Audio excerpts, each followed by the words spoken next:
Hi friends, நம்ம இன்றைக்கி இந்த வீடியோவில் எதை பற்றி பார்க்க போகிறோன்னா, நோ ரேட் லிமிட் வல்னரபிலிட்டினா என்ன, ஒரு வெப்சைட்டில் நோ ரேட் லிமிட் வல்னரபிலிட்டி இருக்கா இல்லையா, அதை எப்படி கண்டுபிடிக்கிறது அப்படின்னு சொல்லிட்டு தான் ப்ராக்டிக்கலாக நம்ம இந்த வீடியோவில் பார்க்க போகிறோம். ஸோ அதுக்கு முன்னாடி நீங்கள் இப்போ தான் நம்ம யூடியூப் சேனலுக்கு வரீங்கன்னா மறக்காமல் நம்ம சேனலை சப்ஸ்கிரைப் பண்ணி வச்சுருங்க. அப்போ தான் நம்ம சேனலில் எந்த வீடியோ அப்லோட் பண்ணாலும் உங்களுக்கு நோட்டிஃபிகேஷனில் உடனுக்குடன் வரும். வாங்க வீடியோக்குள்ளே போகலாம். நோ ரேட் லிமிட் வல்னரபிலிட்டியோட டெஃபினேஷன் இதுதான். நான் உங்களுக்கு புரிகிற மாதிரி ஷார்ட்டாக சொல்கிறேன். நோ ரேட் லிமிட் வல்னரபிலிட்டினா என்ன அப்படின்னு சொல்லிட்டு.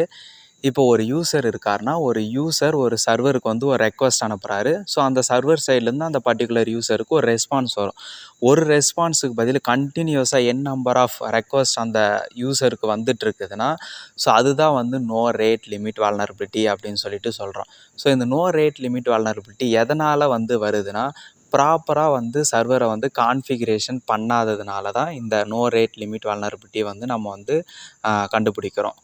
நோ ரேட் லிமிட் வல்னரபிலிட்டியோட இம்பேக்ட் பற்றி பார்க்கலாம். ஸோ ஒரு அட்டாக்கர் ஒரு வெப்சைட்டில் நோ ரேட் லிமிட் வல்னரபிலிட்டி இருக்குது அப்படின்னு சொல்லிட்டு கண்டுபிடிச்சிட்டாருன்னா, ஸோ அவரால் என்னெல்லாம் பண்ண முடியும்னா, ஒரு பர்டிகுலர் அந்த வெப்சைட்டை யார் யூஸ் பண்ணுறாங்களோ அந்த பர்டிகுலர் யூசருக்கு அந்த சர்வரில் இருந்து ரெக்வஸ்ட்டு போகிற மாதிரி ரெஸ்பான்ஸு போகிற மாதிரி கண்டினியூஸாக அந்த பர்டிகுலர் யூசருக்கு சென்ட் பண்ண முடியும். ஸோ அப்படி சென்ட் பண்ணி அந்த யூசரோட க்ரெடென்ஷியல் அந்த யூசரோட அக்கௌண்ட்டை டேக் ஓவர் பண்ண முடியும்.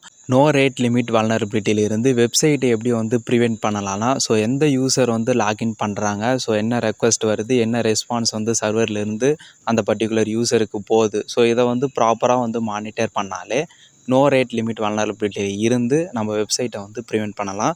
ஸோ இது வரைக்கும் நோ ரேட் லிமிட் வல்னரபிலிட்டினா என்ன, அதனுடைய இம்பேக்ட் என்ன, ஸோ அதை எப்படி ப்ரிவெண்ட் பண்ணுறது அப்படின்னு சொல்லிட்டு பார்த்தோம்.